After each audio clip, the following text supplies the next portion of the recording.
acá atrás! Desde el 7 de octubre, más de 27.000 gazatíes han sido asesinados, 1,9 millones de personas han sido desplazadas, la práctica totalidad de la población de la Franja de Gaza. Y en Cisjordania la situación no es mejor. Cerca de 400 palestinos han sido asesinados, más de 6.000 detenidos, en total más de 10.000 presos políticos en las cárceles israelíes. Y en todo este contexto, la comunidad internacional mueve ficha o en otros casos no lo hace. Estamos en el Parlamento Europeo, en Bruselas, para hablar de la situación que se está viviendo en Palestina, gracias a la iniciativa que se está celebrando aquí, Palestina, el derecho a existir. Nos acompañan en esta mesa Olga Rodríguez, periodista. ¿Qué tal? ¿Cómo estás? Hola, un placer. Manu Pineda, eurodiputado, responsable de Relaciones Internacionales del Partido Comunista de España y eurodiputado de Izquierda Unida. Y Miko Pellet, writer, anti-Zionist Jew. Thanks for being with us. Bueno, pues en este coloquio, con una mesa tan rica, es necesario primero de todo, estando aquí en Bruselas, Manu, como eurodiputado de Izquierda Unida, como responsable de Relaciones Internacionales del PC, como presidente de la Delegación para las Relaciones con Palestina, ¿cómo se puede entender la posición que está teniendo Europa? Una posición que en todos estos meses ha cambiado solo la forma, no ha cambiado el fondo. Sí, bueno, primero muchas gracias por este encuentro. Yo creo que la posición de Europa no hay manera de entenderla. O sea, la posición de la Unión Europea no hay manera racional ni política de entenderla. Nosotros podríamos entender que el día 7 de octubre había gente que estaba en shock por la campaña que había mediática, lo que quisiera. Que a esta altura de la Unión Europea siga hablando del derecho de Israel a defenderse, cuando lo que se está viendo es un ataque indiscriminado contra la población civil de la Franja de Gaza, asesinatos masivos, porque tú has hablado de 27.000 muertos. 27.000 muertos son los que han muerto directamente bajo los bombardeos o en las 24 horas posteriores. En torno a 10.000 cuerpos que hay debajo de los escombros sepultados no cuentan en eso.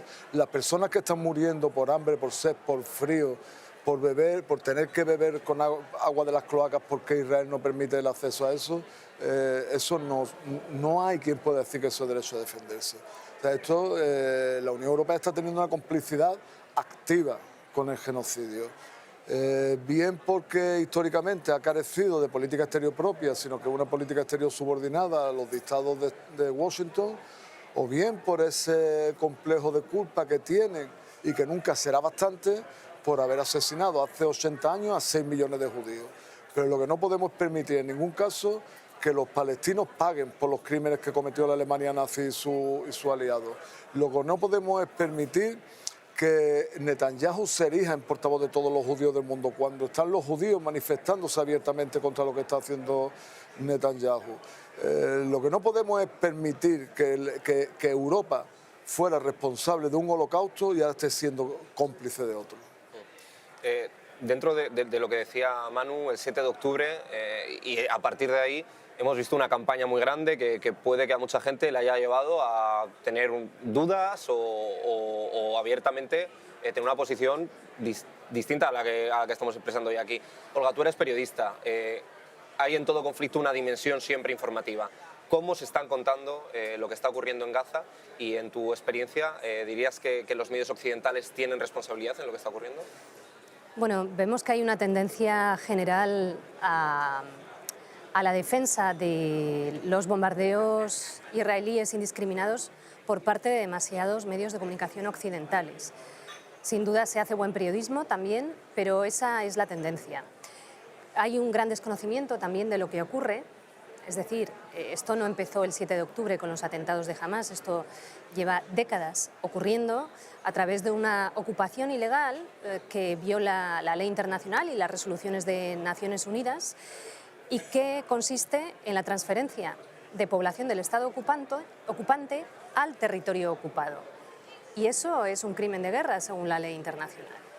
Y sigue ocurriendo y ha seguido extendiéndose a lo largo de los años con el apoyo y el respaldo y el cierre de filas, sobre todo de Estados Unidos, pero también de muchos países de la Unión Europea y de lo que llamamos Occidente. Hay algo añadido que a mí me preocupa mucho. Es la primera vez, yo he cubierto todas las guerras que ha habido prácticamente en Oriente Medio, desde que ejerzo el periodismo, que es desde los años 90, y es la primera vez que no podemos entrar dentro para poderlo cubrir desde dentro, porque Israel no nos ofrece, no nos permite entrar, no da visas a la prensa internacional. Y esto es algo bastante grave, es algo que afecta de lleno a la base de cualquier democracia, que es la libertad de información. Afortunadamente ha habido muchos periodistas palestinos y de otros países árabes que están allí viviendo, que han podido hacer su trabajo y romper un poco el matrix mediático a través de las redes sociales, consiguiendo que directamente le llegue a la gente las imágenes de lo que allí ocurre, que son imágenes que son una prueba y una constatación de que se están produciendo crímenes de guerra y de lesa humanidad diariamente. Y esto es un fenómeno comunicativo e informativo que ha sido muy interesante. Pero fíjate, hasta tal punto llega el intento de control del contenido que ni siquiera tampoco podemos ir los periodistas a la parte egipcia de Rafah, al otro lado de la frontera de la ciudad que está más al sur de Gaza, y poder informar desde allí. Tampoco nos dan permisos allí, y esto incide y mucho en cómo se está informando, porque si dentro de Gaza hubiera periodistas blancos, occidentales, con apellidos anglosajones contando lo que allí ocurre, la reacción, no solo social, que está habiendo mucha, sino política de muchos gobiernos, cambiaría.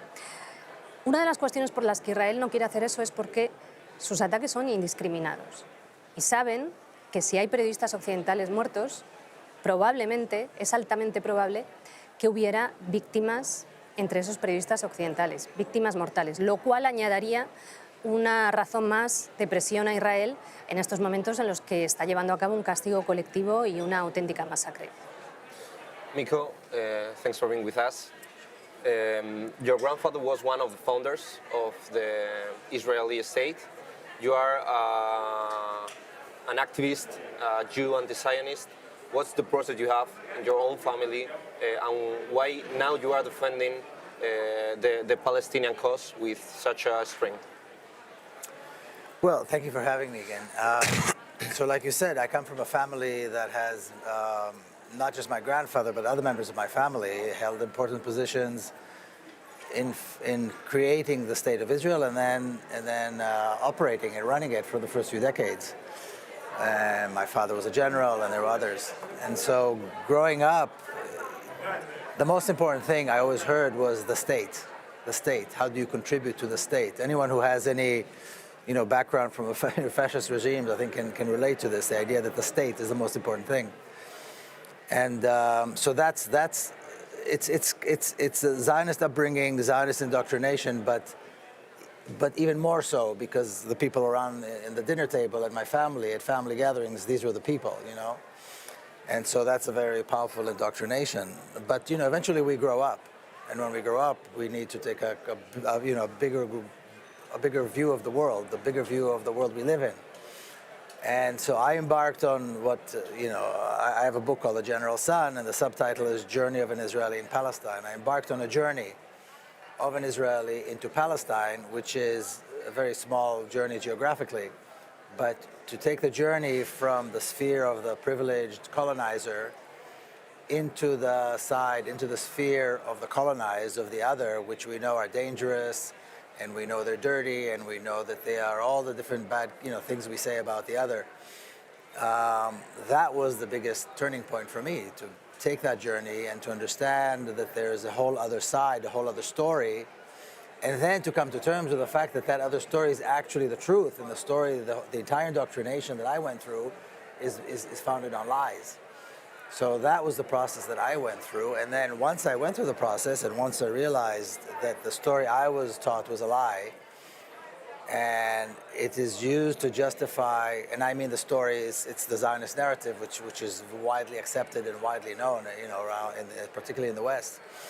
And I see the conditions in which Palestinians were placed and have been placed, where you come to realize that this miracle, quote unquote, of the Jewish state is actually an apartheid state, where the wars that I was taught to believe were heroic wars that we won were actually chapters in a saga of genocide, where you come to understand that the reason so many Palestinians live outside of Palestine is because of a campaign in ethnic cleansing. And these are 3 crimes against humanity. When you come to that realization, when I came to that realization, I had to make a choice.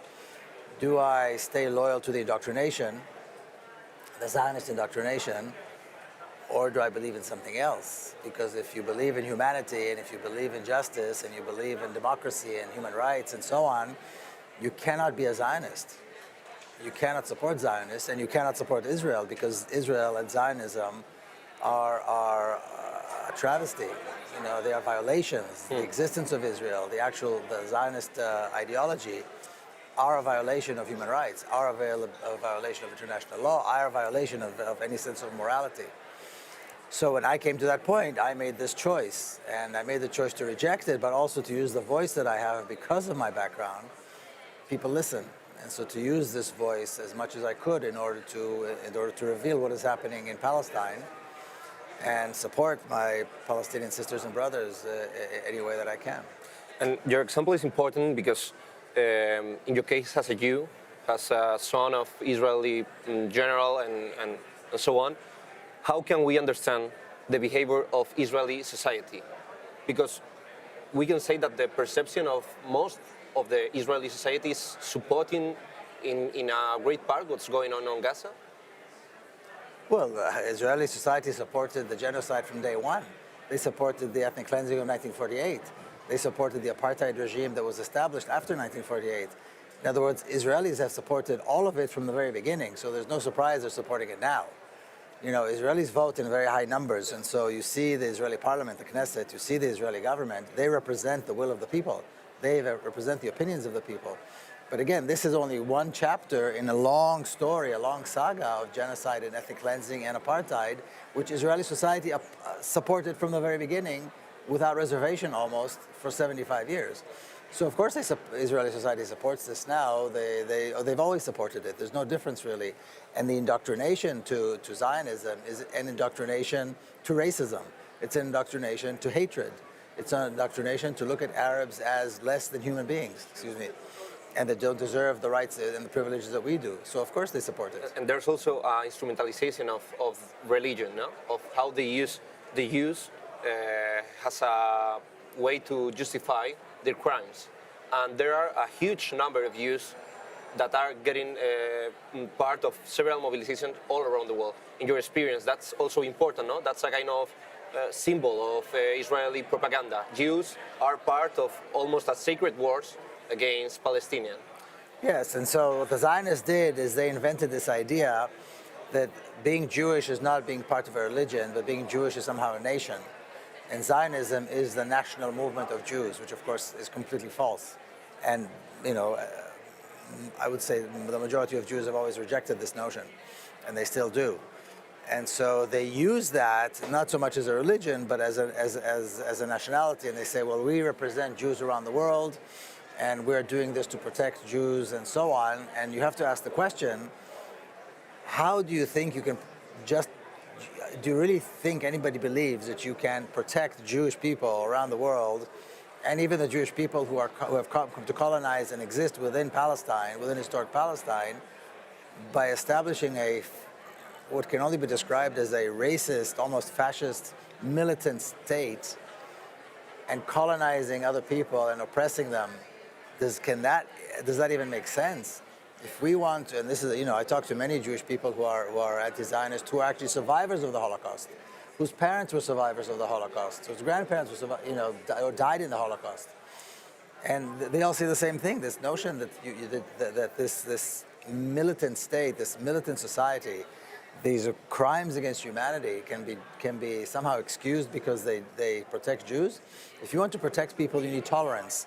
If you want to protect people, you need to educate people to humanity, not to hate and to be a racist. So they use it, and what's surprising is that the rest of the world is accepting what Israel is saying. That's the biggest surprise, that the world is allowing Israel to get away with these lies and to get away with these horrific crimes. Y en este escenario que describía Miko, que estábamos hablando, la posición que ha mantenido la Unión Europea, Manu, ya decías que había sido no autónoma. Dentro de eso encontramos distintos matices, ¿no? En los Estados miembros. Dentro del Estado español, la posición que está manteniendo el gobierno, ¿crees que está siendo suficiente? ¿Crees que se ha hecho lo necesario para afrontar el escenario que se está viviendo en Gaza desde el 7 de octubre?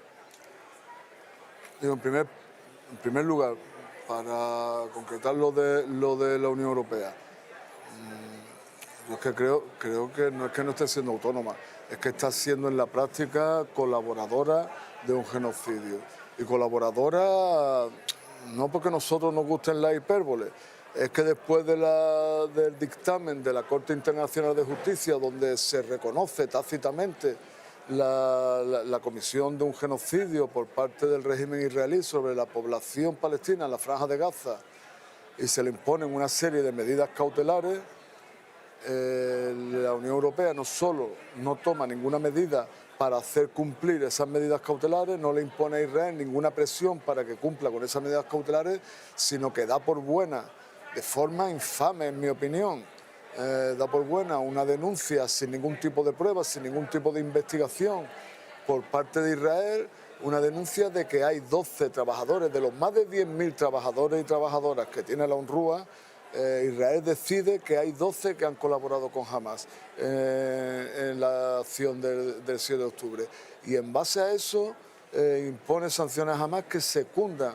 El primero es Estados Unidos retirándole todos los fondos a la UNRWA, y a eso Canadá, Australia por supuesto, pero Alemania, Francia, o sea, una parte muy importante de los países de la Unión Europea se suman a esto.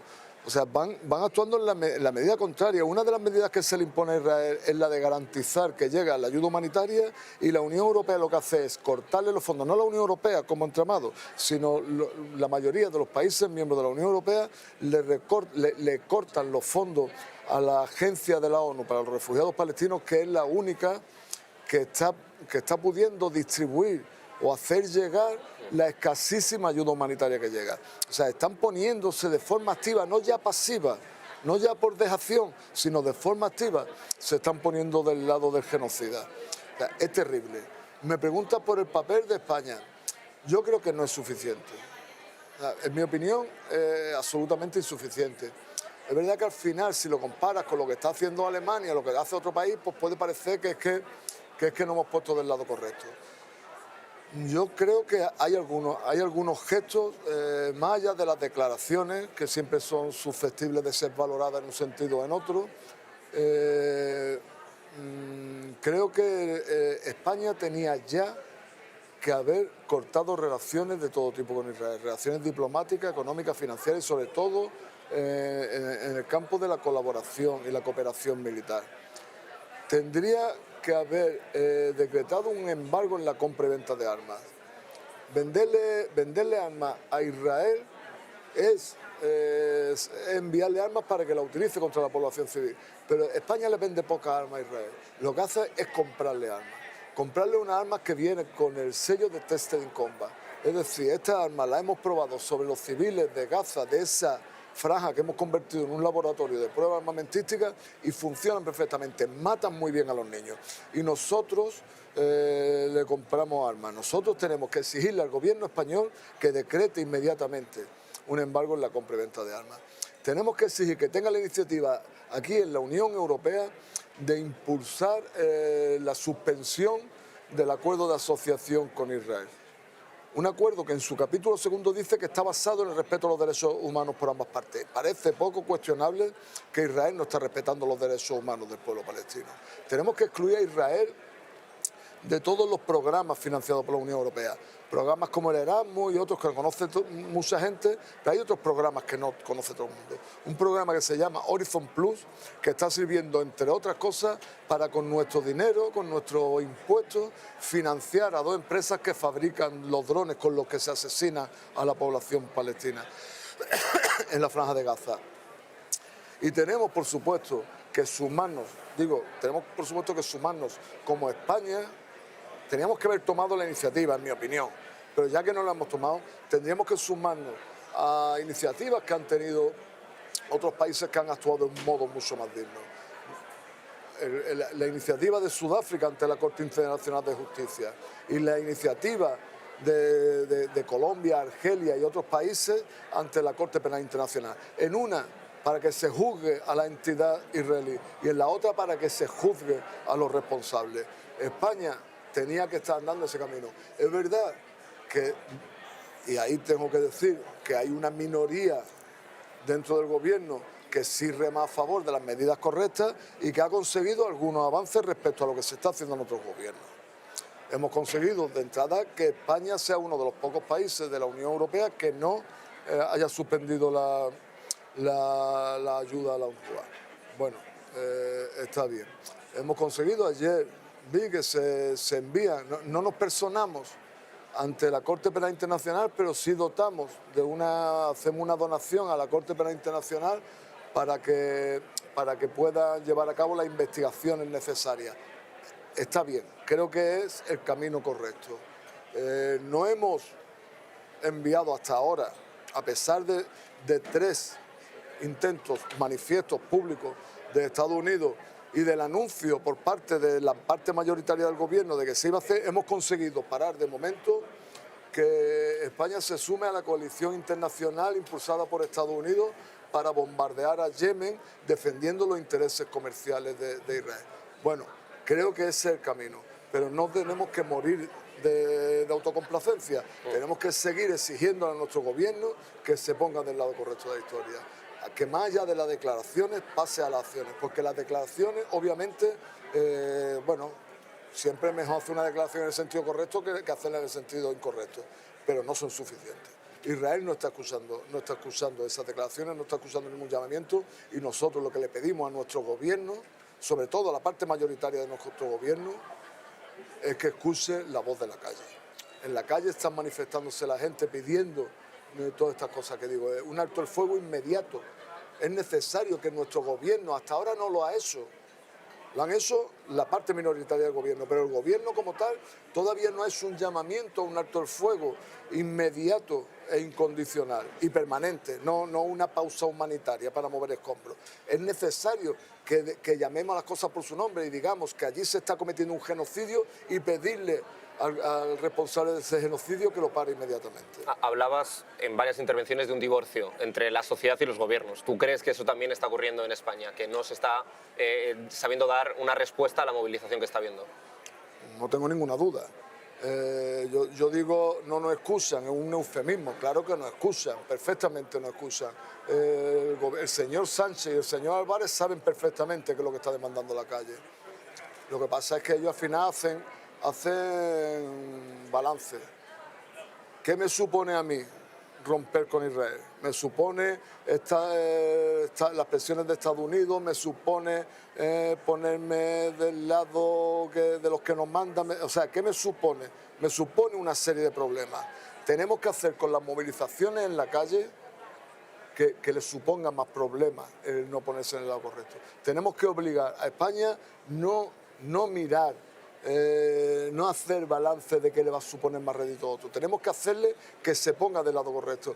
Porque como le escuché o le leí alguna vez a nuestra amiga Olga, en el caso que estamos viviendo, en el caso del genocidio que sufre la población palestina en Gaza, no solo está en juego la población palestina, no solo está en juego el pueblo palestino, no solo está en juego la causa palestina. Yo estoy seguro de que el pueblo palestino va a seguir. No sé cuándo parará esto ni en qué condiciones va a seguir. Pero si nosotros no hacemos que los culpables paguen por sus crímenes, lo que podemos dar por muerto y enterrado es el derecho internacional humanitario y todo este entramado que se creó a raíz de la Segunda Guerra Mundial para que no se repitieran esos errores, para que encontráramos mecanismos para resolver los conflictos por la vía política, diplomática, por la vía del derecho internacional y no por la vía de las bombas.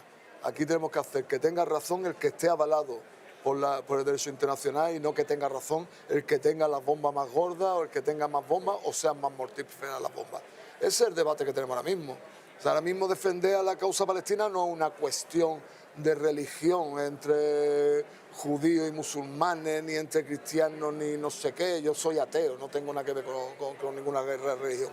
Esto es una guerra entre la humanidad y la barbarie. Y tenemos que decidir de qué lado nos ponemos. Y tenemos que decirle al señor Sánchez, al presidente Sánchez y al canciller, al ministro de Exteriores Álvarez, que decidan de qué lado están. No se puede uno sentar en dos sillas. O está en esta silla o está en esta. Si te pones en medio te caes al suelo. Que decidan en qué silla se sientan. Olga, hablaba Manu del riesgo real de que la arquitectura que se da tras la Segunda Guerra Mundial realmente aquí colapse, ¿no? Por lo menos desde un punto de vista ético, moral, si no lo he hecho ya. No solo desde un punto de vista del derecho internacional, hay un riesgo también, por tu experiencia en la región, de regionalización del conflicto. Has cubierto gran parte de los conflictos que se han vivido en Oriente Medio. ¿Cómo dirías que es ahora mismo la situación? ¿Crees que hay una disposición real por parte de Israel o de Estados Unidos a tensar la cuerda hasta el punto de que viésemos una escalada? Hablamos del Líbano, de Irán, de Irak. Bueno, en sus propias declaraciones Israel parece que no vería con desagrado esta escalada, ¿no? Y de hecho integrantes de su gobierno se han expresado en ese sentido. Hay actores en la región interesados en que haya una escalada. Estados Unidos dice que no le interesa, pero al mismo tiempo, desde el día 1, ha enviado portaaviones al Mar Rojo y desde hace unos días bombardea territorio yemení, lo cual no ha habido duda en buena parte de la prensa internacional. De eso se ha presentado como un capítulo nuevo, como una escalada en la región. Por lo tanto, esa escalada la está viendo. A partir de ahora, estamos observando cómo el andamiaje construido tras la Segunda Guerra Mundial, basado en el derecho internacional y los derechos humanos, para intentar evitar que guerras tan absolutamente terribles como la Segunda Guerra Mundial pudieran repetirse, ese andamiaje está en riesgo. Está en riesgo de derrumbarse. Por eso es tan importante lo que ha hecho la Corte Internacional de Justicia, estableciendo que debe investigar la denuncia de Sudáfrica por genocidio, que hay indicios suficientes y plausibles para investigar la denuncia de Sudáfrica contra Israel por genocidio. Esto es algo histórico. Hasta ahora, nunca un país de la órbita estadounidense había sido investigado por genocidio. La Corte Internacional da un mes a Israel para que actúe y veremos qué ocurre si Israel no hace todo lo necesario y todo lo que ha establecido la Corte Internacional, que consiste en proteger a la población palestina, evitar más muertos palestinos, evitarles daños físicos y morales y lograr que llegue la ayuda humanitaria precisa. Hay otra herramienta, además de los dos tribunales internacionales que hay, que es la Corte Internacional de Justicia y el Tribunal Penal Internacional, que es el Consejo de Seguridad de Naciones Unidas, donde una y otra vez hemos visto cómo Estados Unidos veta las exigencias de alto el fuego inmediato en Gaza. Pero también está la Asamblea General de Naciones Unidas, que aunque no tiene capacidad de establecer órdenes vinculantes, por otro lado da igual porque hay resoluciones del Consejo de Seguridad de Naciones Unidas que Israel lleva años y décadas sin cumplir, pero en la Asamblea General hay espacio para de alguna manera seguir lo que ha dictado la Corte Internacional de Justicia, en el sentido de que esa Asamblea puede decidir suspender a Israel como integrante en sus actividades, como hizo con la Sudáfrica del apartheid o como hizo con Yugoslavia en su día, en el pasado. También puede tomar otro tipo de decisiones, incluso podrían tomar la decisión de establecer sanciones y, por supuesto, de reconocer colectivamente a Palestina como Estado de miembro de pleno derecho. Ahora está como Estado observador. De alguna manera, lo que ha hecho la Corte Internacional de Justicia por el momento es decir, hay pruebas plausibles que indican que debemos investigar por genocidio a Israel y abrimos la puerta a la política.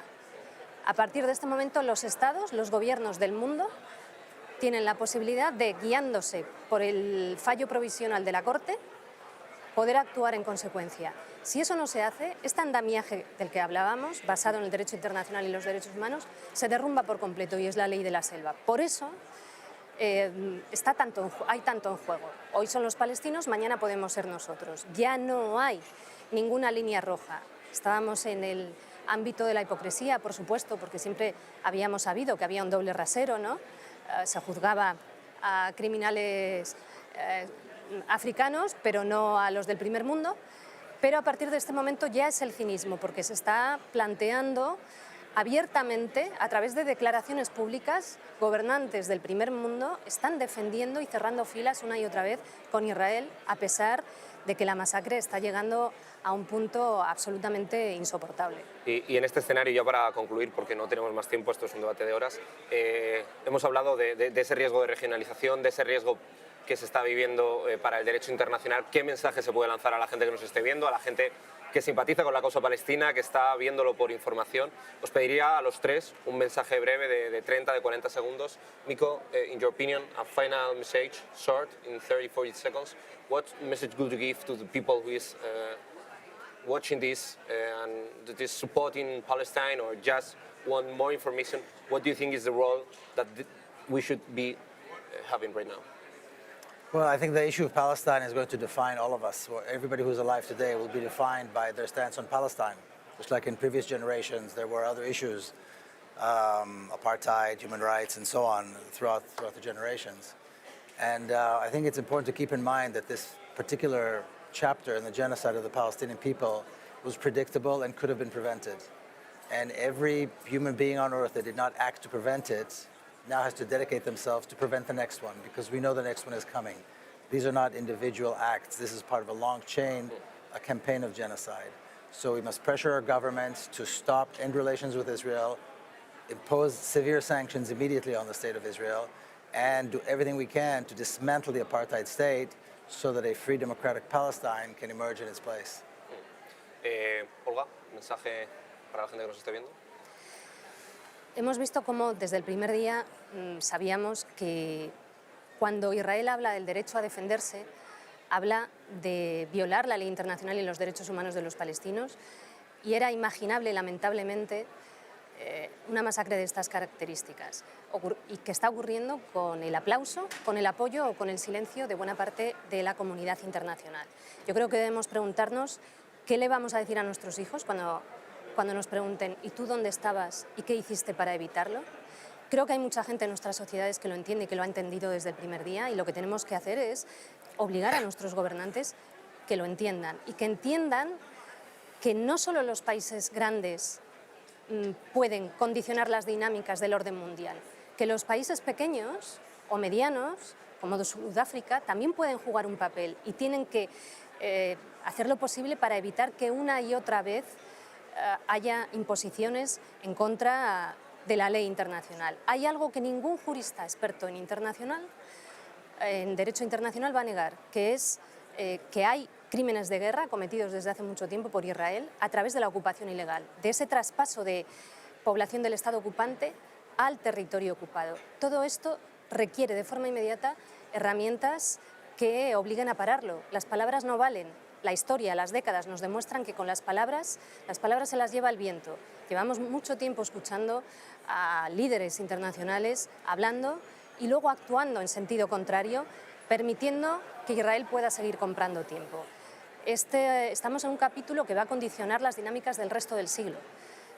Y vuelvo a repetir, nos jugamos muchísimo. No solo está en juego el futuro de la población palestina, está en juego el futuro de todos nosotros. Y Manu, también breve para cerrar. Yo creo que hay muchas cosas que hacer. Aunque a veces tengamos la sensación de que no hacemos lo suficiente o que lo que hacemos no es útil, pero desde luego tenemos que seguir haciendo. Porque vamos haciendo que cambien posiciones. Vamos haciendo que incluso los apoyos que se mantienen a Israel sean vergonzantes. Que incluso Biden tenga que decir, hombre, no te pases, no. Aunque en la medida en el mismo momento que hace eso le esté mandando munición para que siga pasándose, ¿no? Que Trudeau, el primer ministro canadiense, haya tenido que cambiar su apariencia, su discurso, porque no puede salir a la calle porque está la gente esperándolo para decirle que tiene las manos manchadas de sangre. O sea, las movilizaciones son eficaces. Hemos visto cómo el nivel de movilizaciones que hay está siendo muy importante y además creciente.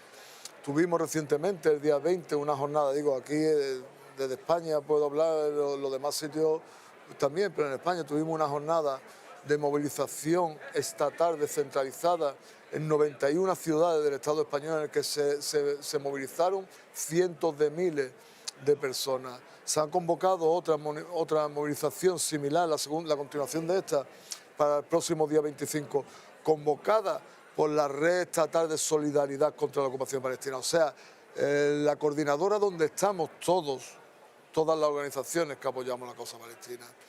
Tenemos que tener claro que aquí no se trata de movilizarse con la bandera de tu partido, de tu ONG o de tu, no sé, de cualquier cosa. Aquí tenemos que movilizarnos bajo la bandera de Palestina, porque no estamos buscando a ver quién es más pro-palestino. Tenemos que sumar a todos los que podamos. Tenemos que hacer que sea un clamor en las calles. En paralelo a esto, creo que tenemos que volcarnos en paliar, aunque sea parcialmente, el daño que se le está haciendo a la UNRWA y por lo tanto también a la población palestina con la decisión de cortarle los fondos.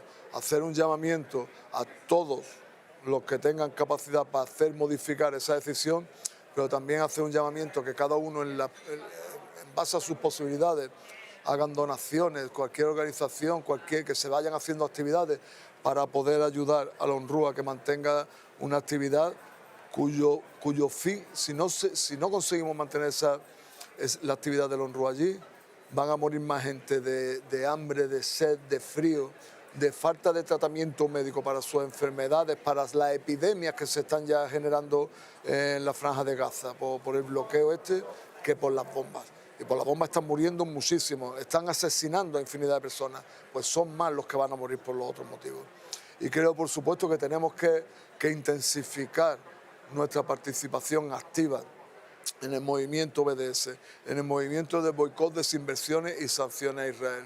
Ahora mismo no podemos ponernos de perfil, no podemos ir a no sé qué decirte para no nombrar marcas, ir a no sé qué gran superficie y comprar patatas israelíes o dátiles israelíes o camisetas israelíes. No podemos permitir que nuestras instituciones, bien políticas, bien académicas, bien culturales, tengan ningún tipo de lazo con el régimen israelí. No podemos ser cómplices de este genocidio ni por activa ni por pasiva. Tenemos muchas vías en las que trabajar, tenemos muchas vías en las que ejercer nuestra solidaridad con Palestina y nuestra condena al genocidio. No pensemos que son estériles. Nos gustaría que fueran más eficaces, pues sí, pero tenemos la fuerza que tenemos y lo que tenemos que hacerla valer. Pues muchísimas gracias a los tres, a todo el mundo que nos ha estado siguiendo. Nos vemos en la próxima ocasión. Gracias por haber venido y podéis seguir en internet en diferido el ciclo de conferencias Palestina, el derecho a existir, organizado por DLF en el Parlamento Europeo. Muchas gracias. Llegó el momento de no estar callado, de desmontar inventos que vienen envenenados. Es contrainfo, que no es lo mismo. Pandemia digital, desinfectando su cinismo.